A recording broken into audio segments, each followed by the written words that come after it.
Si no va a haber que desinstalar Zoom.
no puedo. A ver. Ay, no, bien correcto.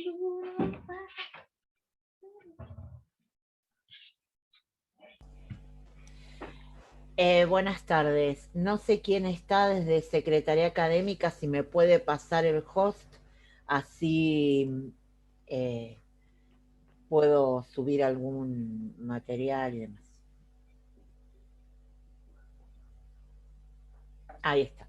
Bueno, listo, superada esa instancia. Bueno, buenas tardes a todos y todas. La clase del día de hoy en formato plenaria va a plantear varias cuestiones, además de la unidad que en términos generales nos interesa desarrollar. Bueno, en primer lugar, decirles como siempre que tengan sus cámaras encendidas en la medida de lo posible y los micrófonos apagados. Luego, la cuestión, vamos a dar como 15, 20 minutos al final para instancias de preguntas vía chat. Así que en cualquier caso pueden ir escribiendo las preguntas para cuando lleguemos a esa instancia las puedan ir subiendo rápidamente a medida que se dé la opción o incluso fijarse si ya algún compañero no hizo la misma pregunta o hay algo parecido que pueda ser utilizado y de esa manera se complementa.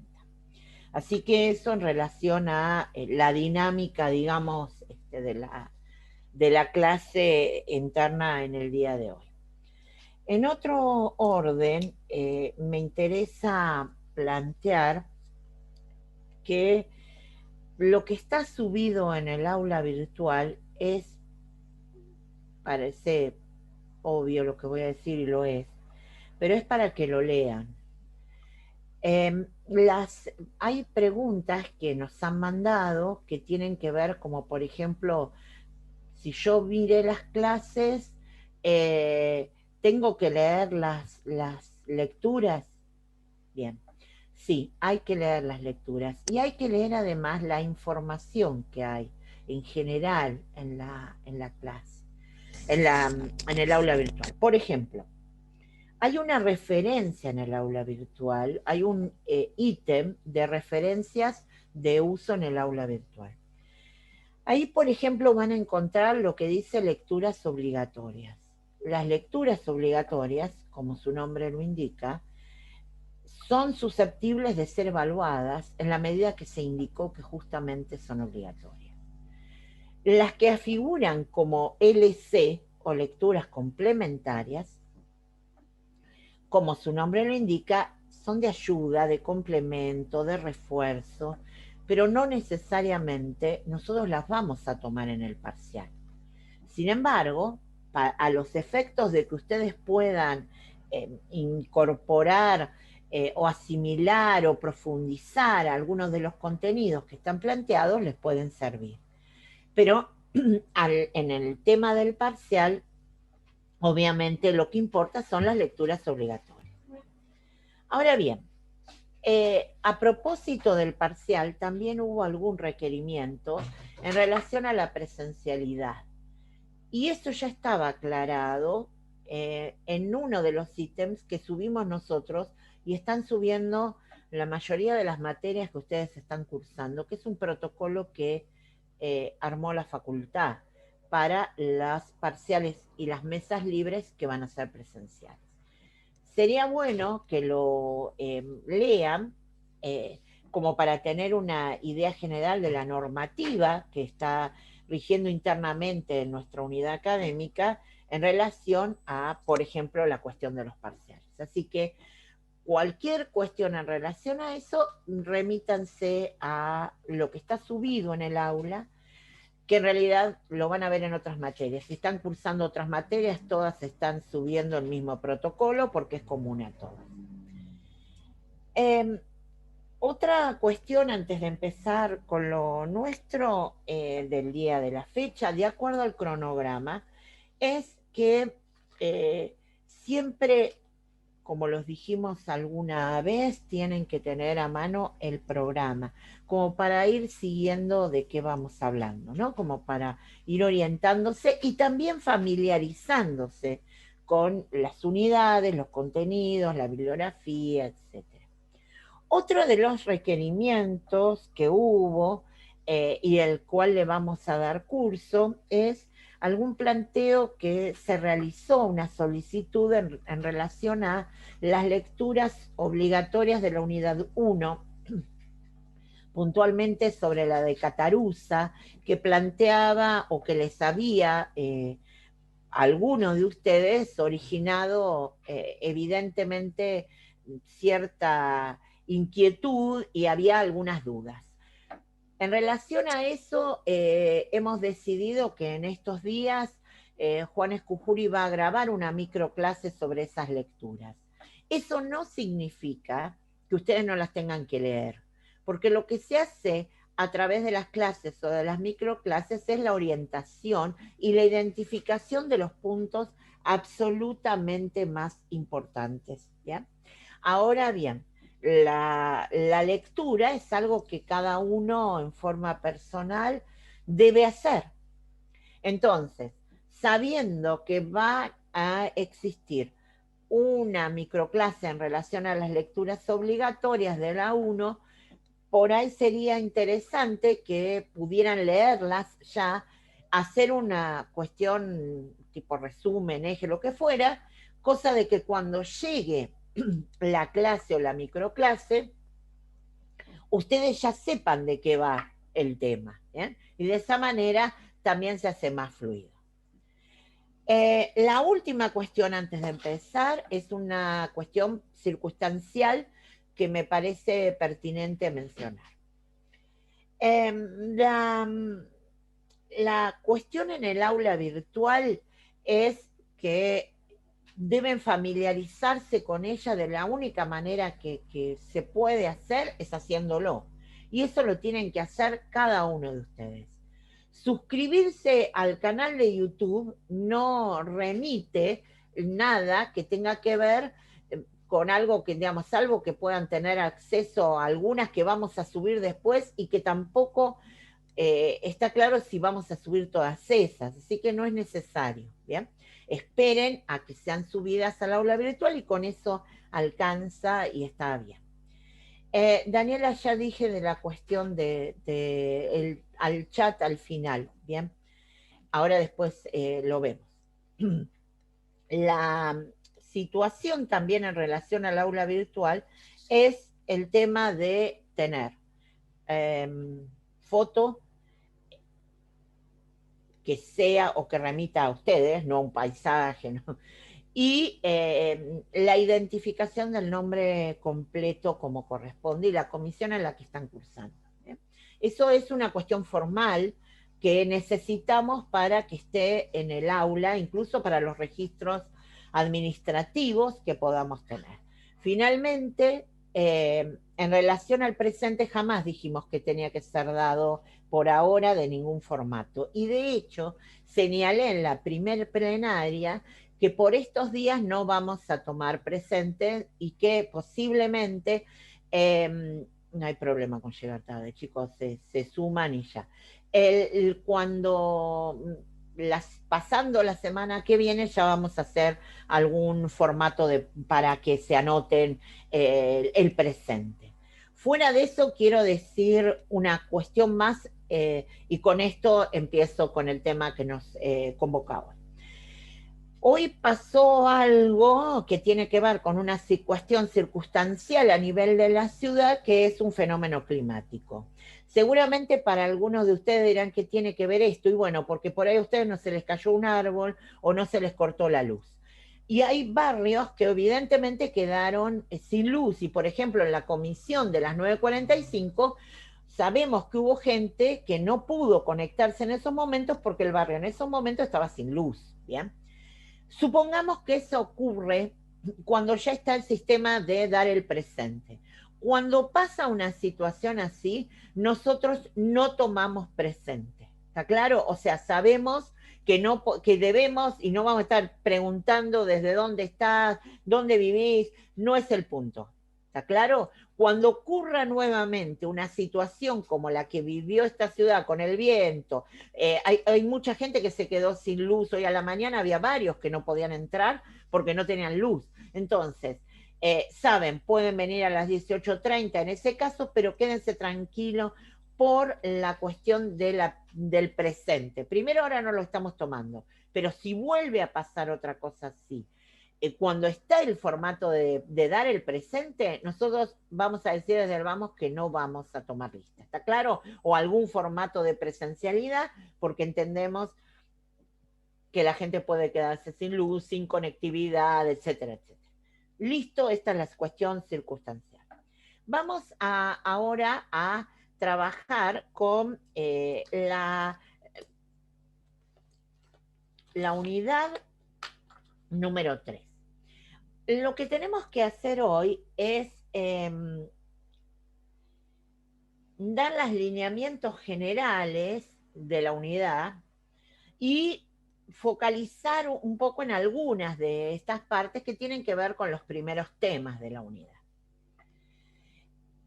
Ustedes hasta ahora han visto una unidad completa de historia del derecho específica en un espacio o distintos espacios que han sido determinados.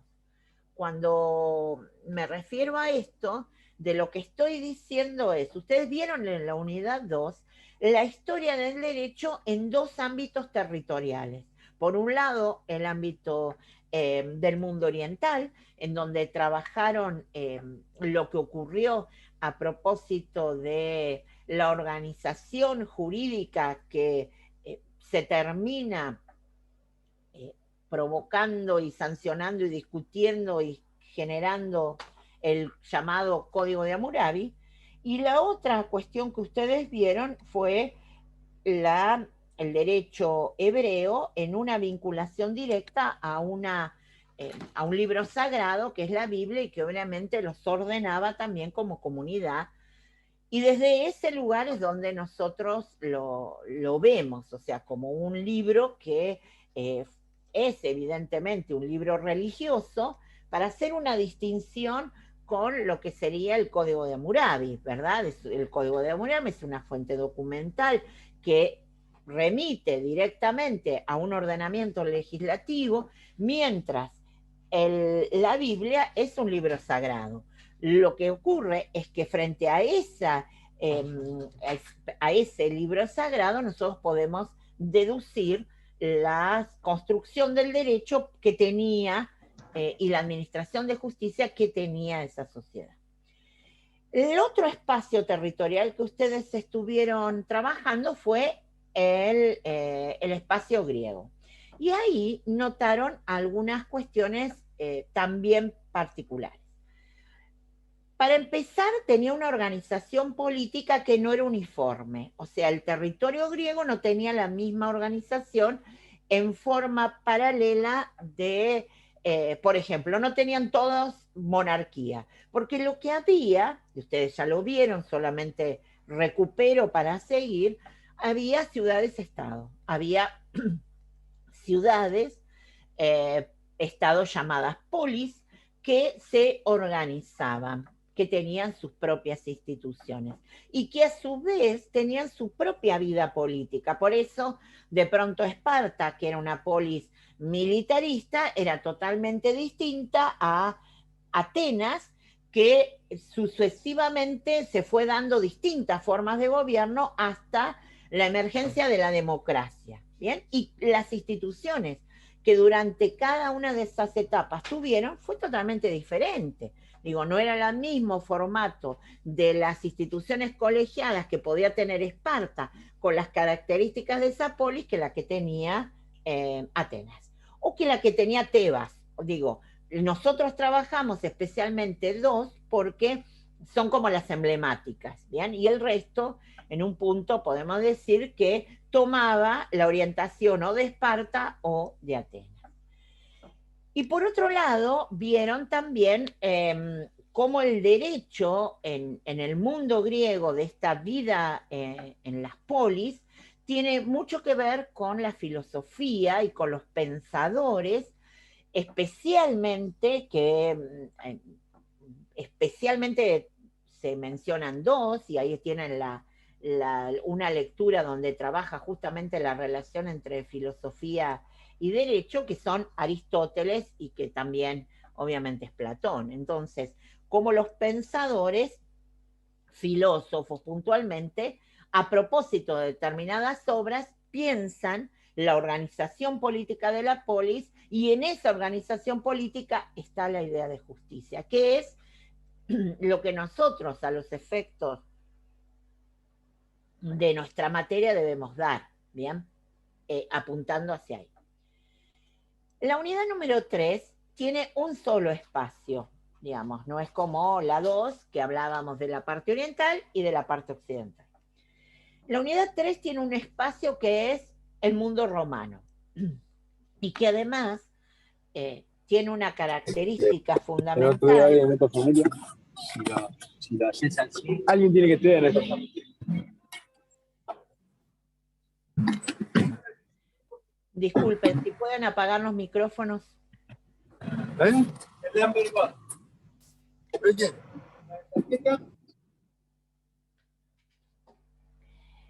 Ahí se apagaron todos, bueno, porque si no ahí se acopla, ¿no? Y es un lío. Bueno, volvamos. Roma, o el mundo romano, tiene un centro que es justamente Roma, ciudad. A propósito de la historia de Roma, hay etapas. La historia del mundo romano pasa por distintas etapas políticas. Tal como lo señala el primer punto de la unidad, que en definitiva ese punto lo que hace es ordenar las distintas etapas, identificarlas y plantear en el tiempo las etapas, ¿sí? Y la idea tiene que ver con que ustedes puedan conocer algunas de esas etapas en particular en relación al derecho. Yo les voy diciendo, la etapa central en relación al derecho es la República. Y esa etapa central en relación al derecho también tiene que ver con un tema que es el conflicto social.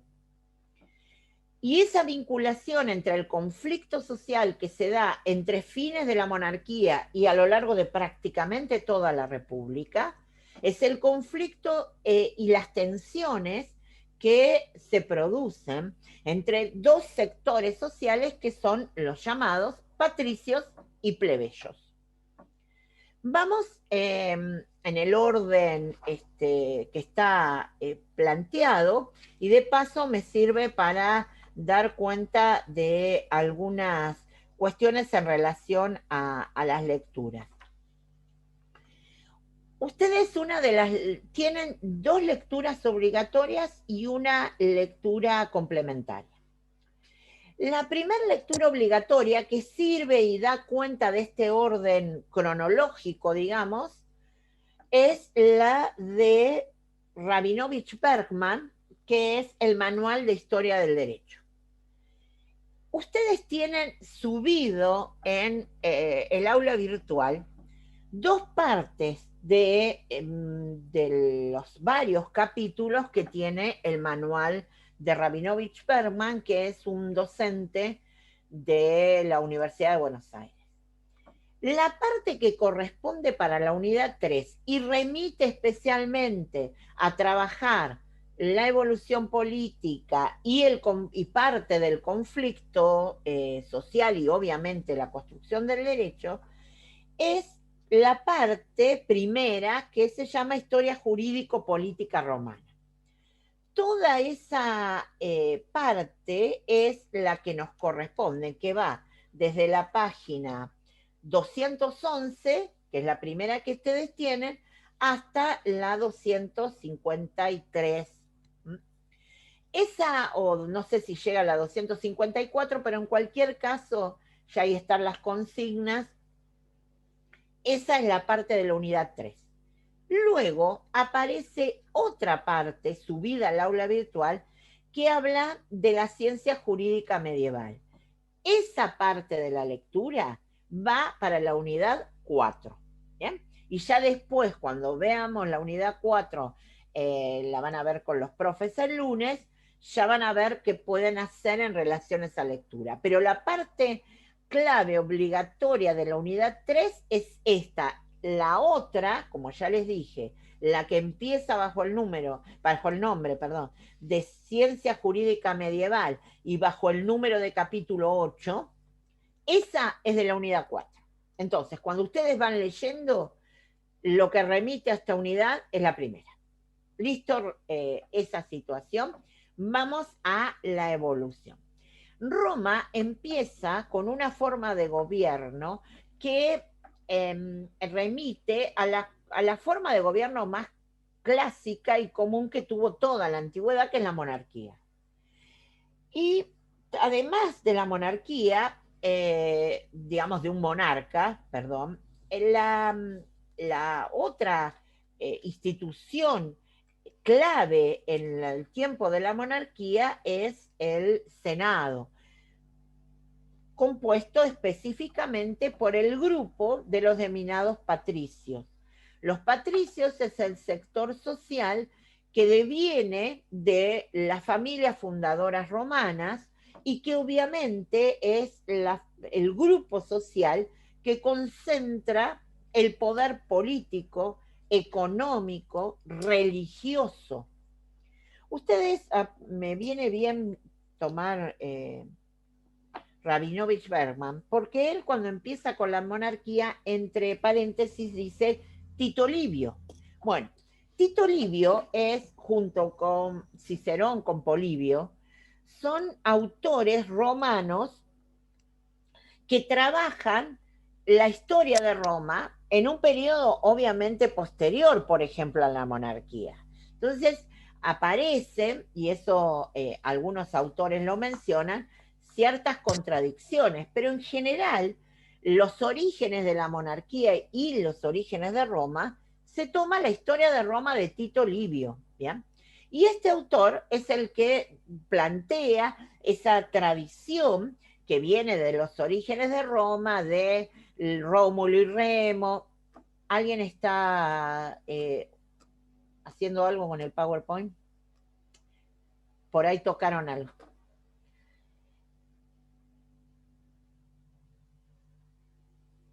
Bien. Lo de Rómulo y Remo decía, y que tenía que ver con un origen de la loba, del amamantamiento hacia los Rómulo y Remo, hermanos abandonados al nacer, el origen divino, etcétera, etcétera. Lo cierto es que Tito Livio también da cuenta de los orígenes de la monarquía y de la propia Roma y de las características de la misma. Esa monarquía tiene un momento de crisis que no está muy claro cuando las características del mismo, que es lo que se llama el intento de separarse por parte de los plebeyos. Y acá empiezo a ordenar algunas cuestiones. Ya les dije que los patricios es el grupo social que remite a las familias fundadoras de Roma, y los plebeyos son todos los que llegaron después. Primera salvedad clave. Acá no es una cuestión de ricos y pobres. Sáquense esa idea. Los patricios son todos ricos, los plebeyos son todos pobres, porque eso no es así. Al interior de los plebeyos hay distintas situaciones socioeconómicas. Hay gente que evidentemente va a lograr incrementar su fortuna y hay otros que la están pasando o que la van a llegar a pasar muy mal. La otra cuestión que quiero plantear es que tanto patricios como plebeyos son hombres libres y que obviamente eso da una idea de que existen otros que no lo son. Los esclavos son personas que en principio no son reconocidos como tales. En ese sentido de no ser reconocidos como tales,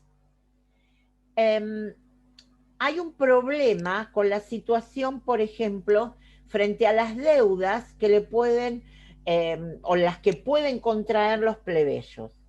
Algunos entran en una situación dramática en términos económicos, especialmente por las deudas en relación a la tierra y a la explotación de la tierra, que en algunos casos extremos puede llegar a que terminen como esclavos. Por lo tanto, una cuestión que ahora vamos a mencionar, pero la identifico solamente, es que la dimensión del conflicto entre patricios y plebeyos, que es un conflicto social, tiene todo tipo de aristas que obviamente define cuestiones políticas y que va a definir muy fuertemente la cuestión del derecho. Otra de las lecturas, y ya que estoy para que vayan ubicando las de la segunda lectura obligatoria que tienen, es la de Gastón Leonardo Medina, profesor de la Facultad de Ciencias Jurídicas y Sociales de La Plata. En ese artículo, ustedes van a ver, el título ya dice, La fuente de derecho romano ante el hecho social. El hecho social es el conflicto patricios-plebeyos. Y lo que va a escribir este autor y describir en este artículo es justamente la evolución de ese conflicto en términos de las leyes y los cambios que las mismas producen al interior de la sociedad en relación directa con el problema social. ¿Por qué volvemos con respecto a este problema social y a la vinculación entre el paso de la monarquía a la república? Bueno, Tito Livio también es el que señala que en algún momento dado los plebeyos muy cansados de la vida que llevaban y el no reconocimiento de ninguna de las posibles peticiones que daban, lleva a una rebelión. Y en esa rebelión que los plebeyos plantean, amenazan con irse de Roma, todos, ¿no? Tito Livio dice, bueno, esa rebelión amenazaban con irse a otro monte y fundar otra ciudad en donde ellos fueran los fundadores y los descendientes de los fundadores, digamos, ellos en otra idea de construcción de ciudad no iban a ser los que llegaron después, sino iban a ser los primeros. Bueno, esta idea que plantea Tito Livio no está plenamente comprobada en el sentido de efectivamente querían irse a otro de los montes, de las colinas que rodean Roma y fundar otra ciudad. Lo que sí se sabe es que hubo un movimiento de rebelión que coincide con un conflicto militar, en el sentido que había un conflicto con otros pueblos con los que estaban inmersos los romanos, y que el planteo del sector plebeyo amenazó la defensa de la propia Roma en la medida en que muchos integraban el ejército y si se iban no tenían quien los defendiera, y la necesidad entonces de iniciar otra vida política que planteara manejar el conflicto de otra manera. La república empezaría a posteriori de ese momento de tensión o de ese momento de rebelión de los plebeyos hacia los patricios, que implica que ya no va a haber rey y que la república, su máxima autoridad son 2 cónsules, o sea, pasamos de una autoridad de poder a una autoridad colegiada, 2 cónsules. ¿A qué sector social pertenecían los cónsules? A los patricios. O sea, en ese punto no hay una modificación hacia la realidad política, pero al menos hay una salida y hay un inicio de planteos que finalmente, y ahora los vamos a ver, progresivamente se van a dar. Así arranca la República, o sea, que lo que podemos decir es que la República surge en función de la tensión social de los dos sectores más fuertes de la vida romana, patricios y plebeyos. Fíjense que ahí hemos planteado la idea del principado con un tipo de letra distinta. ¿Bien? El principado responde al gobierno de Octavio César Augusto, por eso también se conoce como el Principado de Augusto, que es la etapa transicional entre la República y el Imperio. O sea, la salida progresiva de un gobierno colegiado a la llegada nuevamente de un unipersonal, que va a ser el emperador. La transición entre la República y el Imperio es el Principado de Augusto. Luego tenemos el Imperio. Por lo tanto, ¿qué estamos viendo acá? Primera cuestión. Hay tres etapas claves en la historia de Roma: monarquía, república e imperio. El Principado es la etapa transicional a la llegada del imperio. ¿Bien? Nuevamente la idea de una autoridad que gobierna.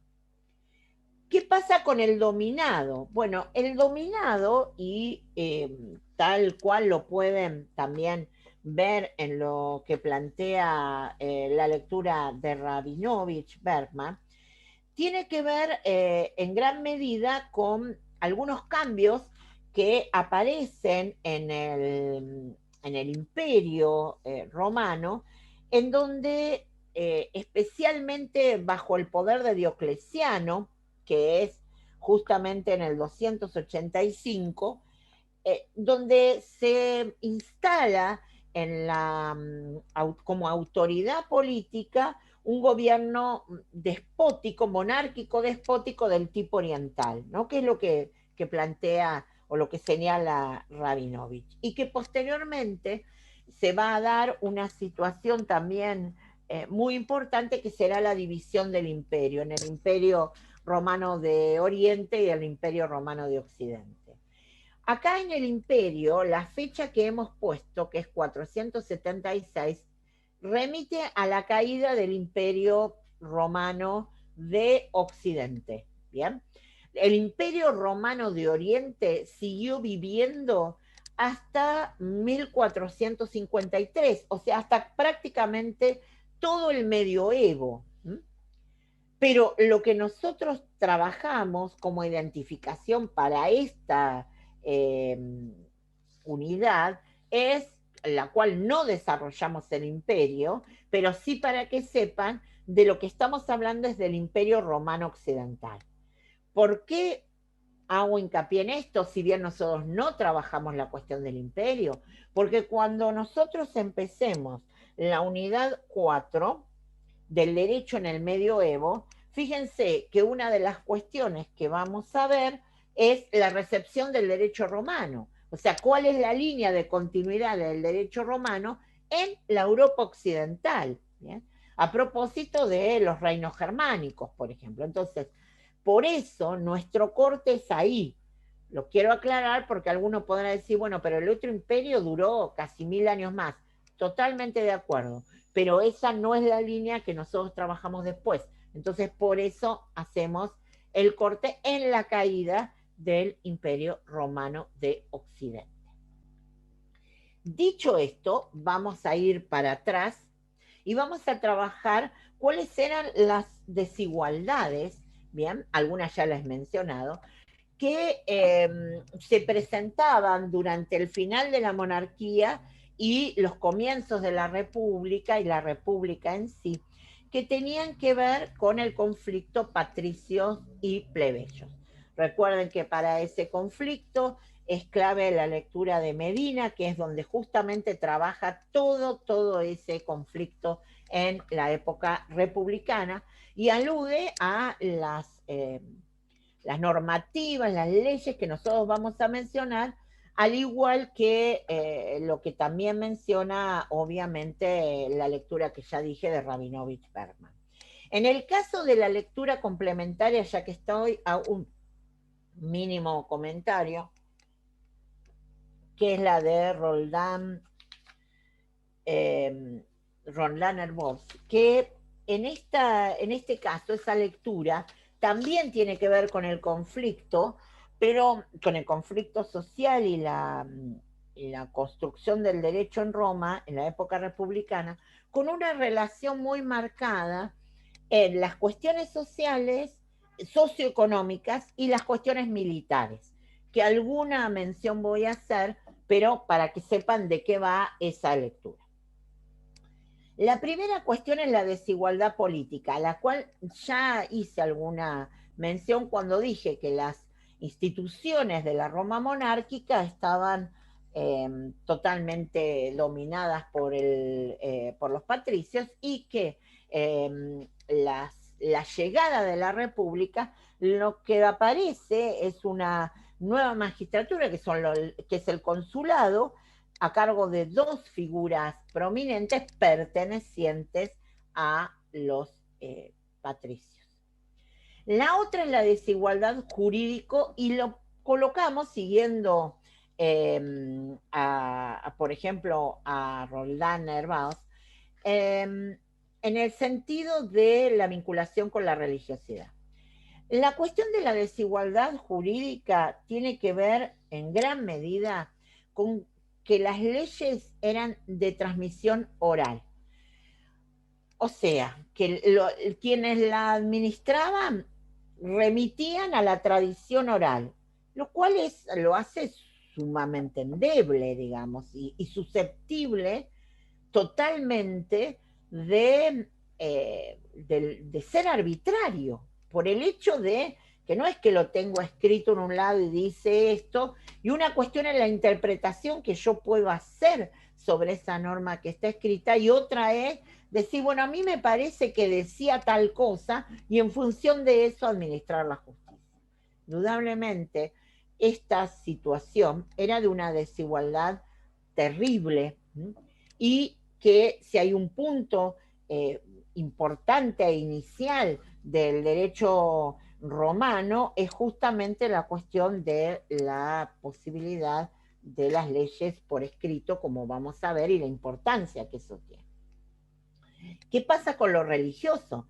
Y bueno, porque muchas veces el remitir a la tradición oral y a quienes podían detentar cargos religiosos era exclusivamente de un sector social. Entonces, cuando se unifica o se vincula la administración de la justicia con la cuestión política o con la religiosidad, ya también permea otros problemas y otras tensiones o habilita otras tensiones.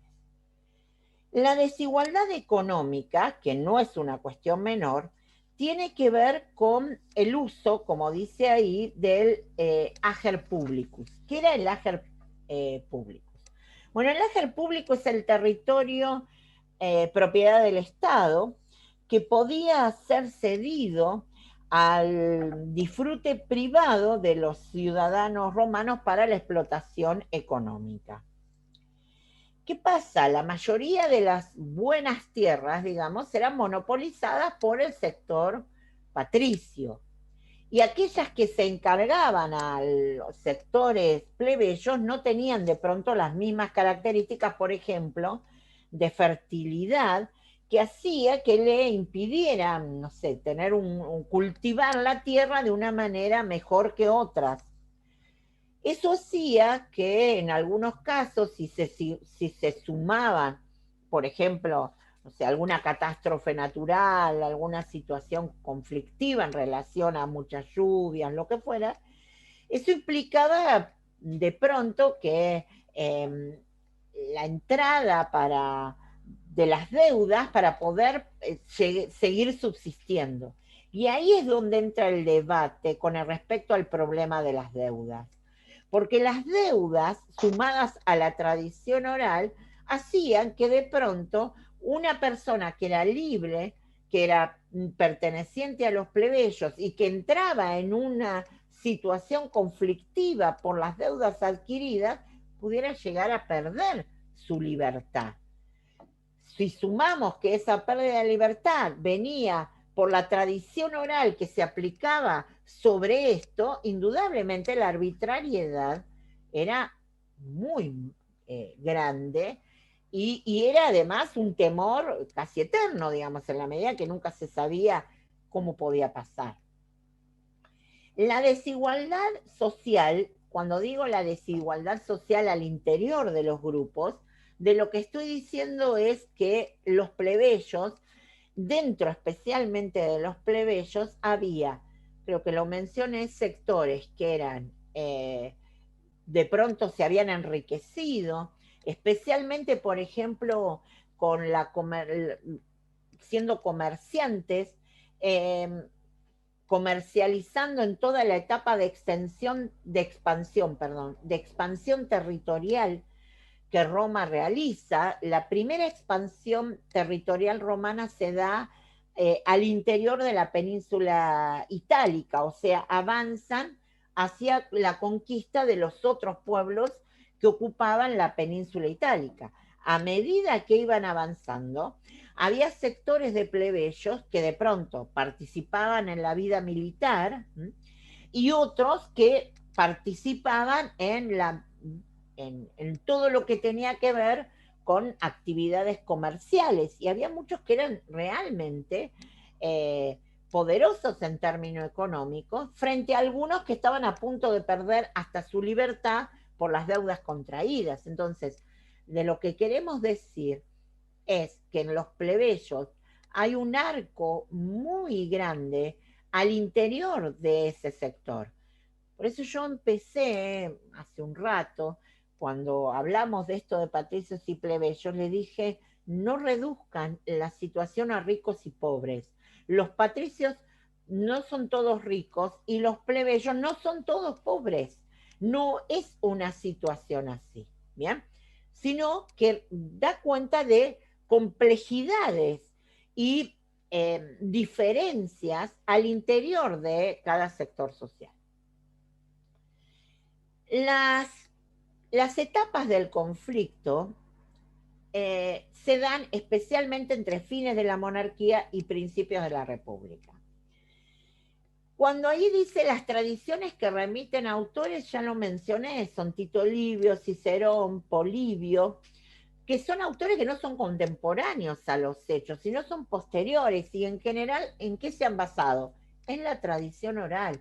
Entonces, en general, mucho tiene que ver con leyendas que se han continuado en el tiempo y que finalmente alguno lo puso por escrito, como Tito Livio, que en su historia de Roma obviamente trabaja toda una construcción en donde la leyenda y las tradiciones son un eje absolutamente fundamental. Hay otra cuestión que son los problemas cronológicos, que como se alude muchas veces a narraciones que tienen que ver más con leyenda que con algo que efectivamente pudo haber existido, entonces obviamente hay alguna situación cronológica que no es que tal hecho pasó en este año específicamente. Se le coloca un año que es lo más cercano posible a la reconstrucción en base a los textos de Tito Livio, por ejemplo, que los historiadores contemporáneos han realizado para poder ubicar los hechos narrados con ciertos visos de realidad que han cruzado con otros documentos o con otras investigaciones que también han dado cuenta de la vida en otros lugares, por ejemplo. La primera cuestión que ya la dije y ahora está acá es la llamada sequesio, que es el intento de separación de los plebeyos de Roma, de irse de Roma, ¿no? Separarse de Roma y empezar a fundar otra ciudad donde ellos fueran patricios. ¿Bien? Eso siguiendo, tal como hemos mencionado, lo que plantea Tito Livio.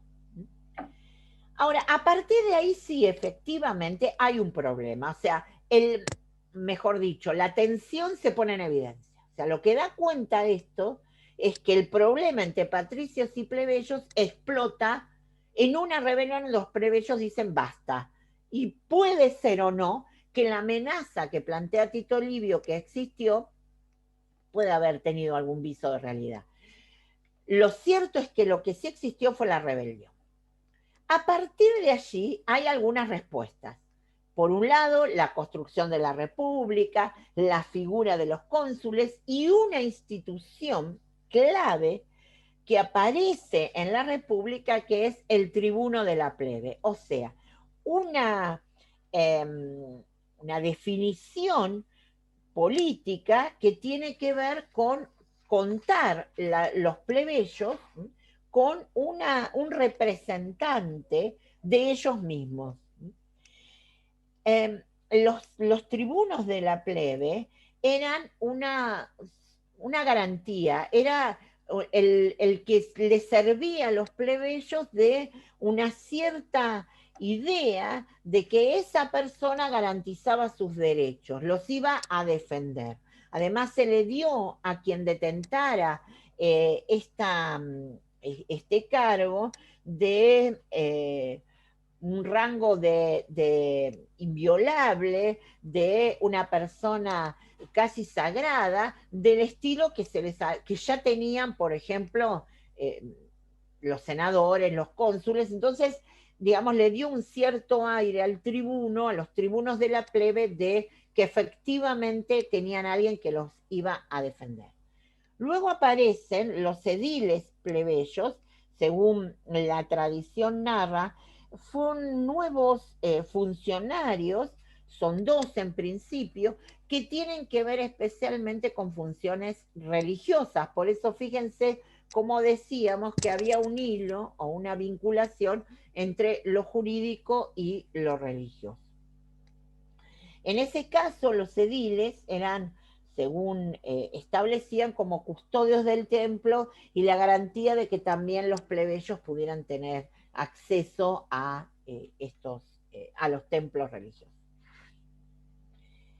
La creación en el 471 de la Asamblea Plebeya es absolutamente clave porque es un organismo, una institución, digamos, que según la tradición fue propuesta por un tribuno y que se organizaba en formato de reuniones en donde eran convocados, exclusivamente podían ir plebeyos a ellos, y que esta nueva institución tenía que ver con normativas que se discutían, se trabajaban y que terminan conformando los denominados plebiscitos, o sea, aquello que le compete específicamente a los plebeyos, discutido y trabajado por ellos, no por los patricios. ¿Bien? Entonces, avanzan en la aparición de nuevas instituciones que los representan, que los defienden, que abordan sus problemas específicos, pero a ver, la diferencia sigue existiendo y los puntos en donde pueden empezar a permear el freno a la desigualdad van a pasar luego. Por ejemplo, hacia aproximadamente el 462 a.C., los plebeyos se plantean 2 objetivos políticos prioritarios. Primero, la cuestión del derecho y esto que les preocupa notoriamente de la tradición oral del derecho, digamos, empezar a pensar cómo clarificar el ámbito del derecho. Y la sustitución de quienes justamente administran ese derecho por algo que fuera más controlable, que tuviera algunos rasgos más racionales y que no pasaran exclusivamente siempre a defender al sector patricio, porque la desigualdad se prolongaba. Entonces, bueno, había nuevas instituciones, tenían alguien que los defendiera como el tribuno, tenían las asambleas para discutir, pero a la hora de ir a la justicia seguía transmitiéndose oralmente y los que la administraban eran patricios, entonces todo lo que avanzaba por un lado se chocaba con la justicia por otro. Y la otra cuestión, que lo pusimos allí como objetivos indirectos, son los económicos, que tienen que ver con un reparto de tierras, producto de la expansión territorial, que los romanos cada vez tienen más, cada vez avanzan con más tierras, pero cada vez los que se quedan con las mejores tierras siempre son los patricios. Entonces, un reparto más equitativo, que también diera cuenta, por ejemplo, de la participación de los plebeyos en el sector militar. Y por otro lado, lo que hemos dicho hasta el hartazgo, la cuestión de las deudas. Empezar a trabajar sobre qué hacer con las deudas contraídas por los plebeyos. Así es como empezamos el camino hacia la construcción del derecho en Roma a propósito de la salida de la tradición oral y la llegada del escrito, de las leyes por escrito. Primera cuestión que está puesta ahí son los decemviros. ¿Quiénes eran los decemviros? En realidad los decemviros son 10 patricios, 10 que integraron un colegio, digamos, un colegio de 10 personajes patricios, a los que se les dio la misión de empezar a colocar, digamos, recuperar la tradición oral y colocarla por escrito, ¿no? Entonces, para trabajar sobre lo que había oralmente y empezar a colocarlo por escrito. Estos 10 personajes, todos patricios, tomaron entonces la misión de recopilar el derecho por escrito en el plazo de un año. El trabajo, fíjense lo increíble que es este trabajo, porque incluso se envió una comisión a Grecia para que estudiara la legislación de Solón en la época de Atenas, ¿bien? Para que estudiara cómo era la forma en que se había administrado en Atenas. O sea que fíjense hasta qué nivel de interés tenían, que hubo un grupo que se fue a estudiar esto, volvió, trabajó y finalmente hicieron 10 tablas de leyes. ¿Ya? Sin embargo, la idea es que fueron criticados en un primer momento por estas leyes. Los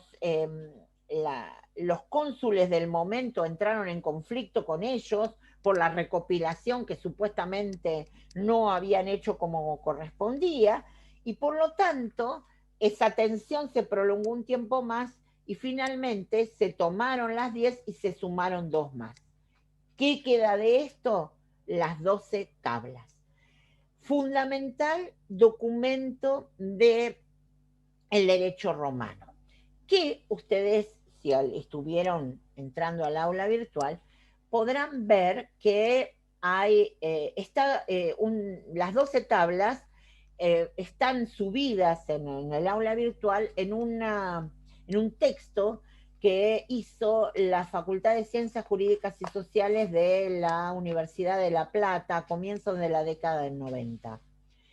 Nosotros siempre colocamos documentos, no es para que los trabajen y los lean en profundidad, pero sí para que cuenten con ellos. Entonces, cuando las lecturas que ustedes están trabajando, o la del Rabinovich, o la de Medina en este caso, hacen alusión a alguna de las leyes de las 12 tablas, de pronto pueden ir al documento y leerlo también en directo, digamos, ¿no? Con esa publicación que realizó la Universidad de La Plata. Entonces, ahí tienen el documento, las 12 tablas, que es el documento más importante, que además inicia el proceso del derecho y de la codificación en el mundo occidental, porque lo que ustedes vieron del Código de Hammurabi es algo que existió en un momento determinado bajo la administración de Hammurabi en Mesopotamia, digamos, pero no salió de allí, quedó ahí para la administración puntual en ese tiempo y a lo sumo en algún reinado posterior y nada más. Pero la importancia del derecho romano, y ustedes eso lo van a ver en muchísimas materias de su carrera, es que aquello que la influencia del derecho romano llega hasta nuestros días, llega hasta las codificaciones modernas y llega hasta las codificaciones que nosotros mismos tenemos, por ejemplo, en nuestro país. O sea, la influencia que tiene el derecho romano desde las 12 tablas en adelante es absolutamente clave. Bien, por eso nosotros también en el programa hemos habilitado una unidad entera de trabajo para ubicar algunas cuestiones que después ustedes de pronto van a ver en otras materias. ¿Qué son estas leyes que menciona acá esta pantalla? Bien, son leyes que avanzan en aquello, a ver, ¿se acuerdan cuando habíamos dicho las desigualdades políticas, sociales, económicas? Bueno, ¿qué pasa con estas leyes? Estas leyes van sobre, digamos, sobre esas desigualdades para tratar de eh, sacarlas del escenario del conflicto. Por ejemplo, ¿cuál es? La ley ex canuleia es la ley que permite el matrimonio entre patricios y plebeyos. Esta es una ley clave para la configuración social, porque en definitiva el permitir el matrimonio entre los dos sectores habilita a que los hijos de esos matrimonios, ¿no? Las nuevas familias, luego de la lex canuleia, van a ser no puramente patricios o puramente plebeyos, digamos, más allá de que obviamente lleven la pertenencia a la familia, por ejemplo, patricia, pero ya se va a ir perdiendo la definición propia de pertenencia exclusiva a un sector. Por lo pronto, hay un matrimonio posible. Después están las licinias setiae, que es la posibilidad que se le otorga a los plebeyos de poder postularse a uno de los dos cónsules. ¿Se acuerdan que los cónsules eran los dos patricios? ¿Qué es lo que dice la ley Licinia Setiae? Que a partir de ahora uno va a ser plebeyo. Y por lo tanto, la vida política ya no va a estar dirimida en su máxima magistratura de la República exclusivamente por el sector patricio, sino que va a haber un patricio y va a haber un plebeyo. La lex poetelia es el que prohíbe, es la ley que prohíbe la esclavitud por deudas, que, como hemos dicho, era una de las causales de mayor problema, ¿no? Para los plebeyos, cuando terminaban perdiendo ya no la posibilidad de explotar una tierra, perdiendo su libertad, perdiendo su posibilidad de ser una persona libre, mantener su estatus de persona, cuestión que ya hemos mencionado que los esclavos obviamente ni siquiera eran considerados personas, eran objetos que se podían vender, comprar, regalar, etc. La lex Orguiña es la del 300 antes de Cristo, es la que permite el acceso a los cargos religiosos a los plebeyos.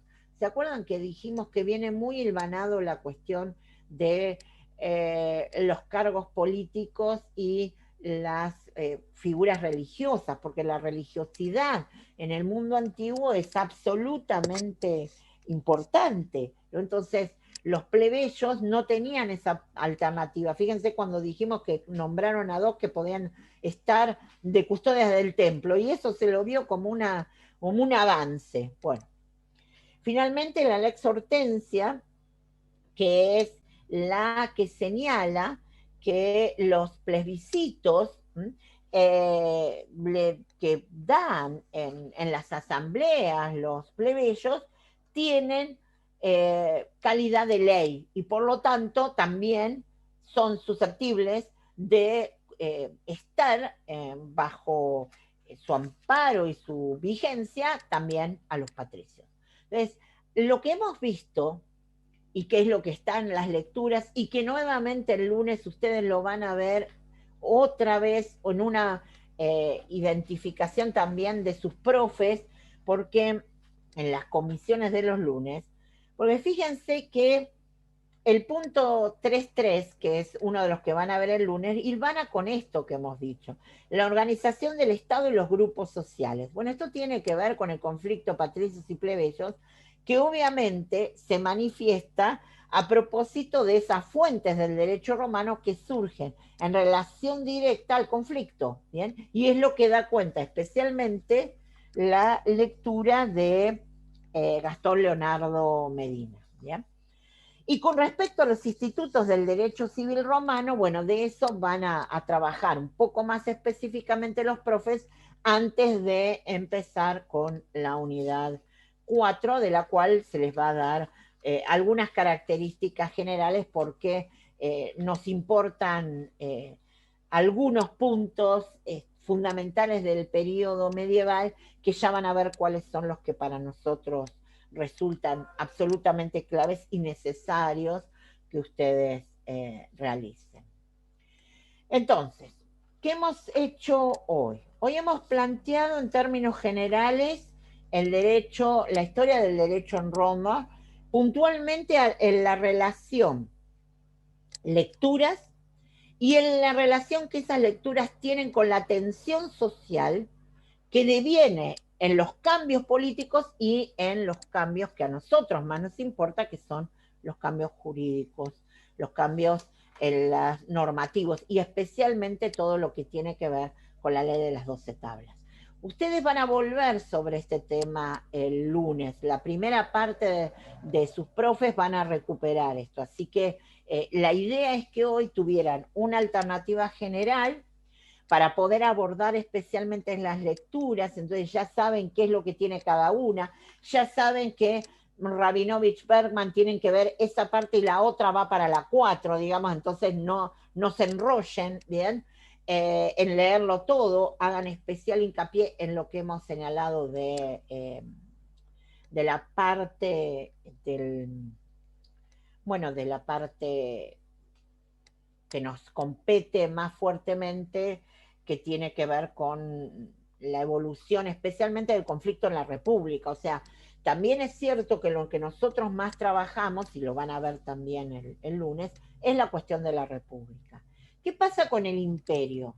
Bueno, el imperio en realidad es la continuación de la normativa, que es clave porque el derecho romano lo que posibilita el imperio en esa gran expansión territorial que va a tener Roma.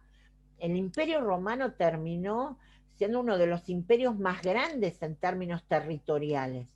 Los romanos hacían algo muy importante, hacían varias cosas importantes con los territorios conquistados.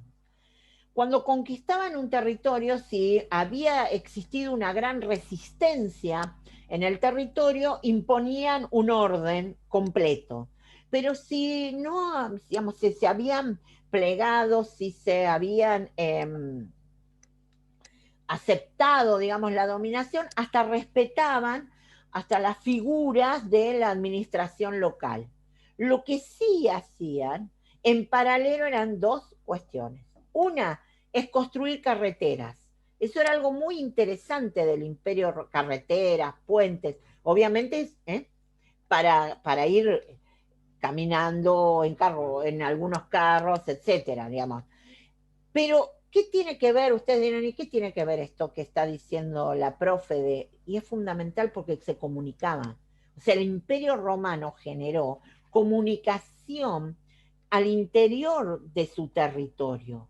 Y como iban las carreteras con las personas que se movían por diferentes idiomas, por diferentes culturas, religiones, lo que fuera distinto, también iba el derecho e iba el ordenamiento jurídico que los romanos habían creado para sí y terminan esparciéndolo en su territorio de dominación, que es todo el mundo de Europa, digamos, lo que sería Europa Occidental y Europa Oriental y el norte de África. O sea, el territorio del Imperio Romano en su máxima expansión fue absolutamente impresionante. Y por lo tanto, ese ámbito de dominación tiene mucho que ver con la expansión del derecho, la expansión y la permanencia del derecho a futuro, digamos, ¿no? O sea, cuando el Imperio Romano de Occidente cae, cae la figura del emperador. Aparecen los reinos germánicos, bueno, eso lo van a ver el lunes.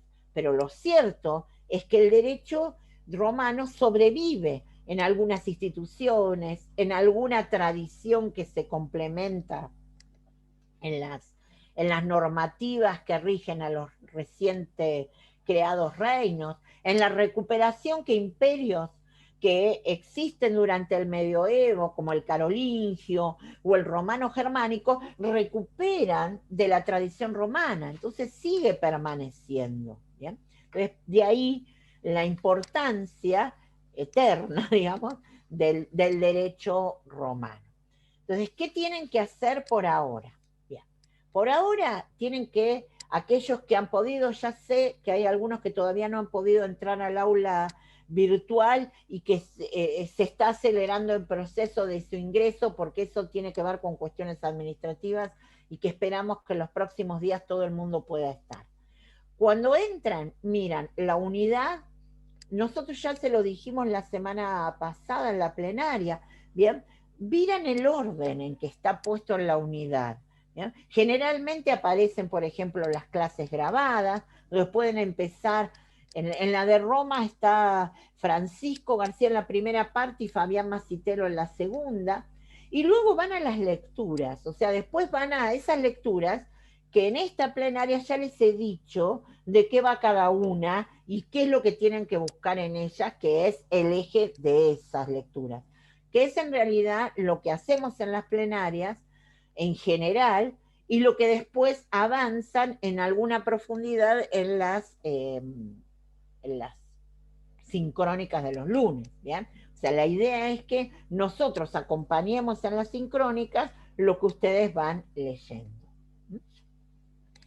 Según el cronograma que nosotros tenemos, mañana vamos a subir, entre hoy y mañana esperamos, vamos a subir la unidad 4, ¿no? Pero de última, lo que tienen que ahora, ya teniendo la suerte de ejes y de cuestiones claves que les he transmitido en este encuentro, puedan ir a las lecturas de Roma, ¿bien? Y luego, en el caso de la unidad 4, miren alguna de lo que aparece allí y ustedes van a tener la clase especialmente el lunes, así que lo que sí pueden hacer es, digamos, entrar a alguna de las lecturas para ver, pero ahí los profes son los que los van a acompañar sobre la misma. ¿Bien?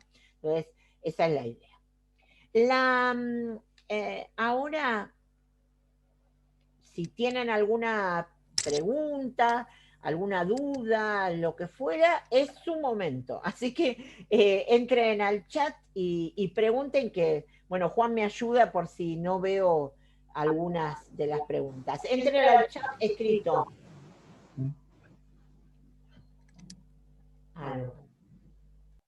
¿Alguna cuestión que mientras van habilitando en el chat?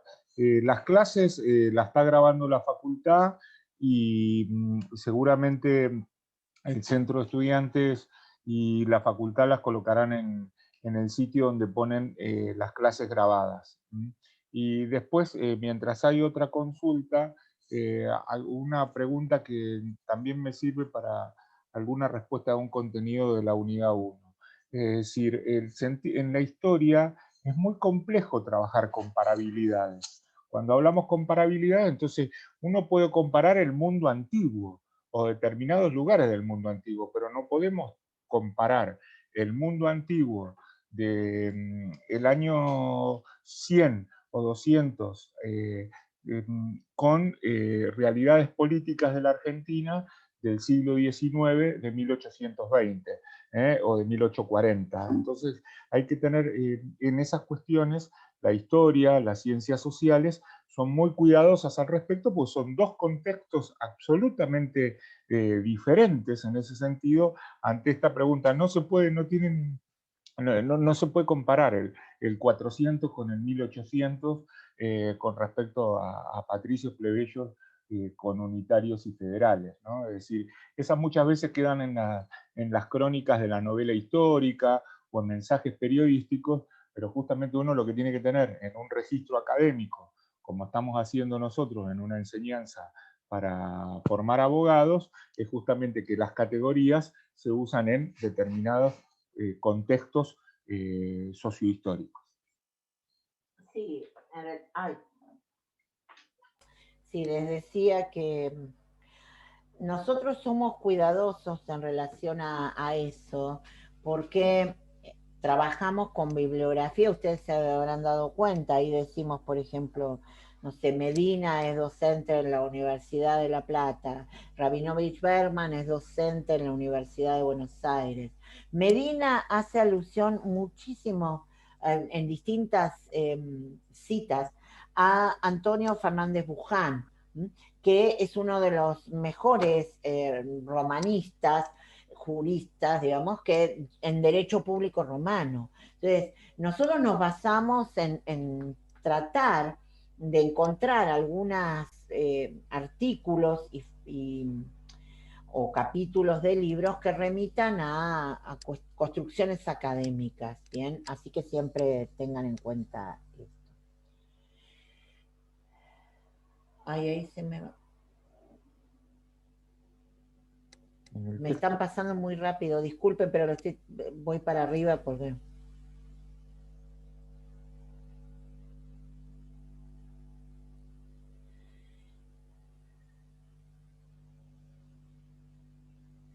A ver, ¿qué dice ese chico?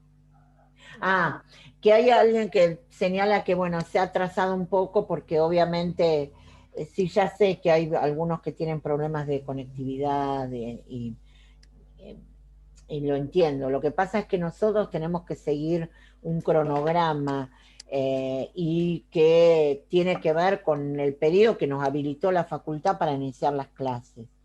Obviamente, por eso nosotros damos estas plenarias o las clases de los lunes.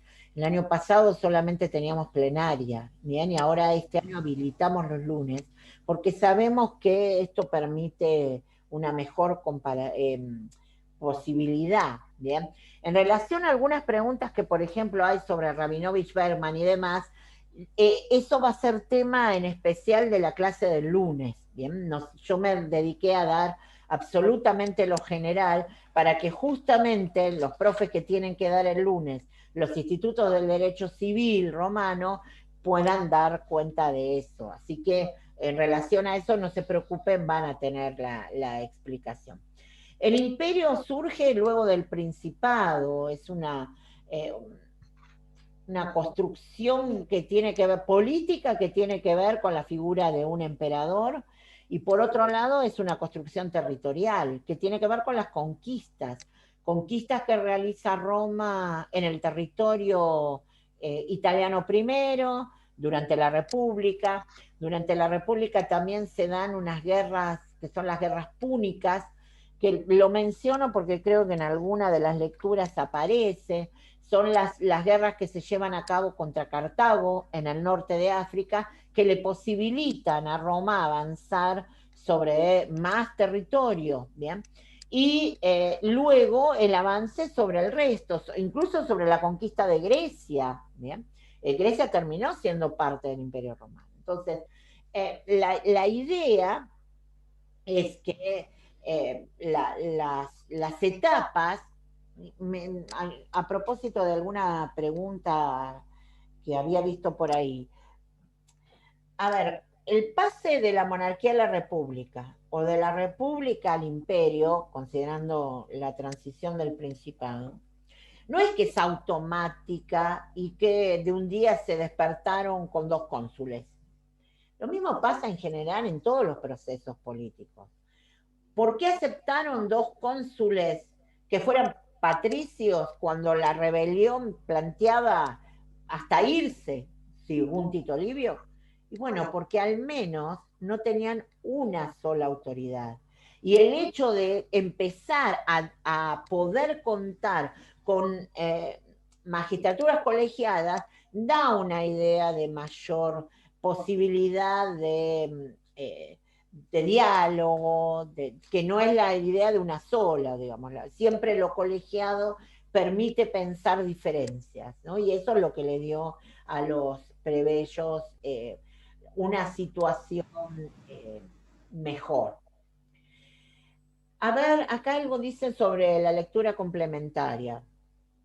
Sí, lo del Senado, de auge y caída, tiene que ver, exacto, que es lo que trabaja la lectura complementaria, entre otras cosas, tiene que ver con el hecho de que el Senado es profundamente patricio, su composición es patricia, y a medida que pasan dos cosas. Una, el avance de nuevas instituciones, como mencionamos, en manos de los plebeyos.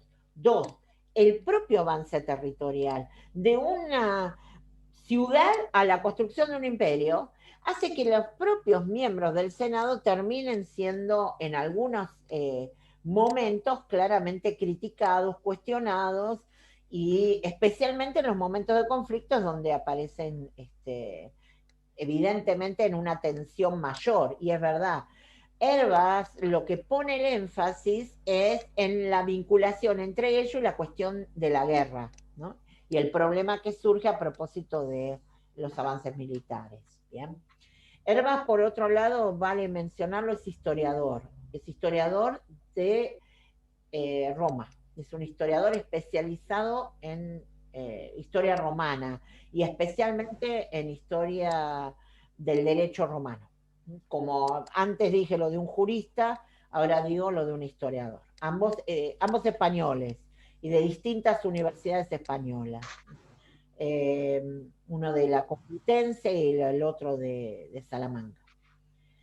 La expansión que se da en el derecho en el imperio tiene como base la ley de las 12 tablas. Yo no diría la base, lo que digo es el origen, digamos. El origen son la ley de las 12 tablas. Obviamente hay evolución y hay también transiciones que se da a propósito de la propia normativa que tienen hasta o que ayudan en la conformación los pueblos incorporados al imperio. Pero indudablemente las 12 tablas es el punto de inicio, digamos, ¿no? Y que siempre es tomado como el origen del derecho escrito a nivel occidental. Bien. A ver si...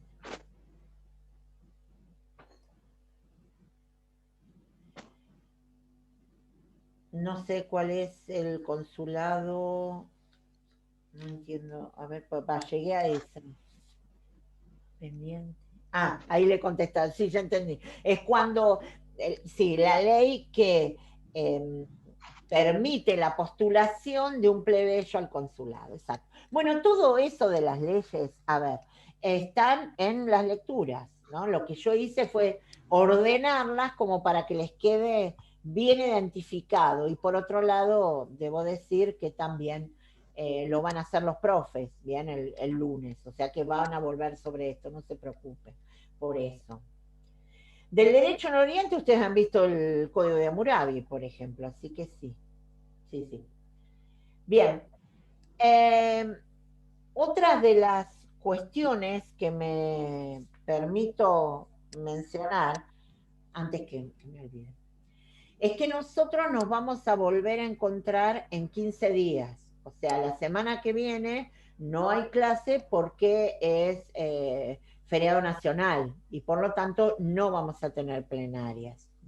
Por eso también se adelanta un poco el tema, se colocan los temas como para, y frenamos en la etapa la semana que viene de lo que sería el bloque 1. O sea, que cerraríamos todo lo que tiene que ver con la historia del derecho, que recuerden que es el primero de los bloques. Entonces, todo este bloque vamos a empezar a trabajar algunas actividades el 25. Recuerden que el jueves 25 vamos a empezar con el foro asincrónico. Así que lo digo porque igual ustedes van a tener la clase el lunes, pero por las dudas alguno no está o se lo pierde, recuerden seguir el cronograma, ¿bien? Y de acuerdo a ello, el 25 vamos a plantear actividades. ¿Sobre qué las vamos a plantear? Especialmente sobre las unidades 1 a 4. El primer foro o de 1 a 3, pero de las 3 primeras seguro. De la 4 puede aparecer o en el siguiente foro, pero de la 1 a 3 van a aparecer.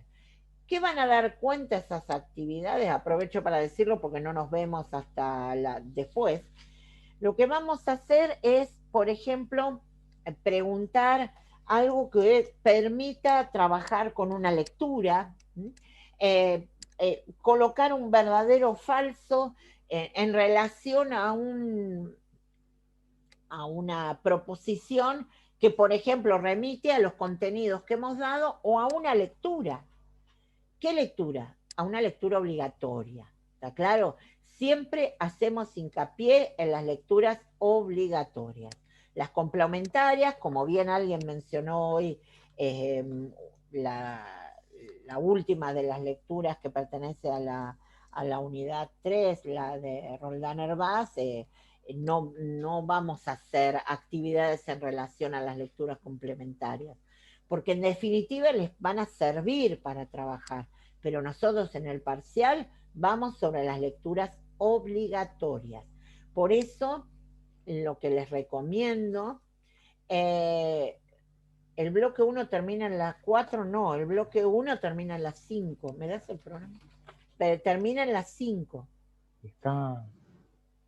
Está colgada, el PTD está colgado en el aula, es decir, chicos, vayan, por otro lado, vayan, digamos, algunos tienen alguna dificultad, pero hay más de 630 estudiantes matriculados ya en el aula, más de la mitad lo estuvieron haciendo, así que el resto lo tienen que hacer. Hay que animarse porque la asignatura figura en el aula. Y esto, digamos, es un ejercicio para ustedes en este periodo en el cual hoy no tenemos presencialidad. Y sí, va a haber esa actividad del foro, pero digamos, lo que nosotros les sugerimos es que vayan avanzando con las lecturas, o por lo menos poniéndose al día, porque bueno, ustedes están cursando en un sistema donde las asignaturas son promocionales, por lo tanto ustedes aprueban los parciales y están aprobando la asignatura. Es decir, en otras unidades académicas o en otras facultades tienen que rendir un final. Por lo tanto, esto requiere también una mayor capacidad o mayor cantidad de tiempo. Es decir, pueden ver los videos, pueden ver las clases, pueden ver las microclases, pero lo que tienen que sí hacer es la lectura de los textos. Es decir, nosotros, Alfonsina les planteó en la clase de hoy, lo dijimos la clase pasada también, una hoja de ruta o cómo pueden abordar el texto. No son imposibles porque lo han hecho sus compañeras y compañeros de ustedes en los otros años, en ese sentido, pero bueno, lo que sí tienen que hacer es leerlos, digamos, no alcanza solamente con el video. A propósito de que hay alguien que preguntó sobre si subimos material los feriados, no. Fíjense que en el cronograma me estaba fijando por las dudas si había habido un cambio. Figura el día feriado, como es el 24 de marzo o como es el jueves 1 de abril, que es correspondería a un foro, pero no lo vamos a hacer. O sea, el foro va a venir el 25 de marzo y luego vamos al 8 de abril, ¿bien? O sea, nosotros respetamos eso y fíjense que están en el cronograma. Si bien, por ejemplo, mañana subiríamos la 4, puede ser que ahora en un rato la empecemos a subir, ¿bien? No, es justamente para organizarnos, especialmente porque, bueno, tenemos otras actividades también de docencia o de investigación y por ahí lo subimos ahora y no mañana, pero para el caso estamos dentro de... No estamos quebrando nada que no sea facilitarles a ustedes el material, ¿bien?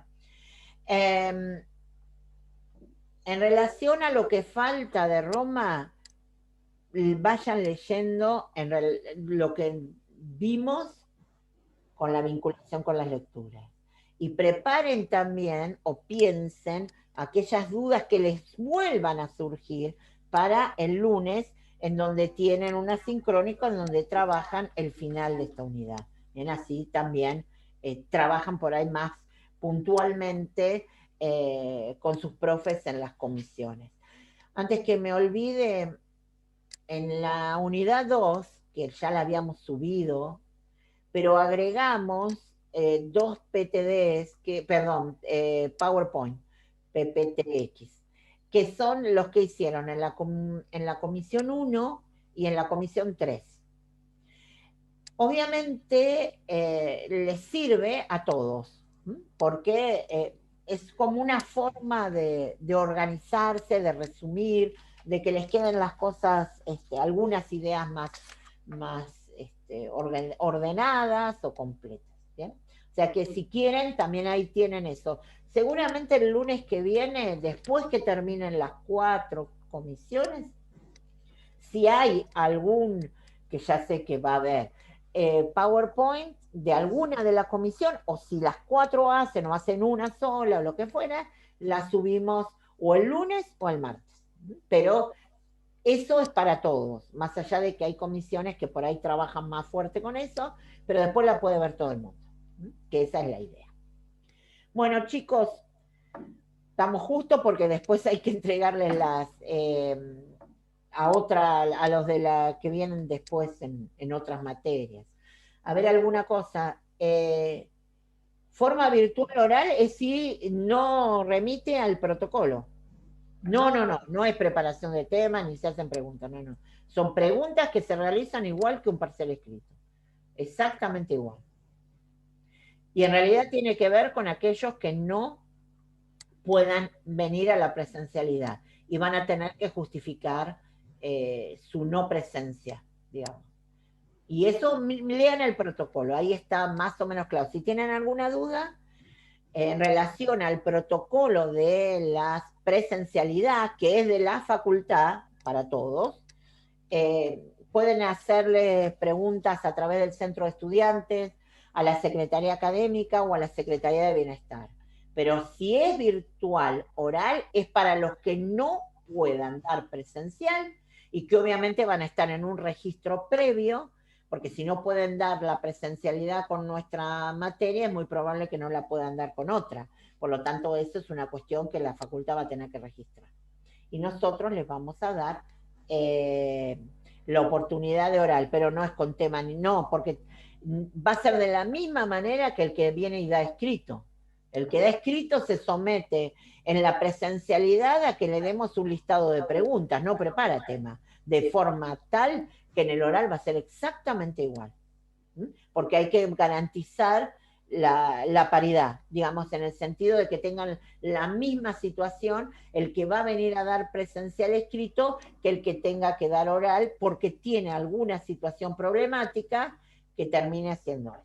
Eso así, seguro va a ser así. Bueno, estimados, nos vemos en 15 días nosotros y bueno, en cada clase además. Cuídense mucho, en serio. Bueno. Un placer, licenciada. Bueno.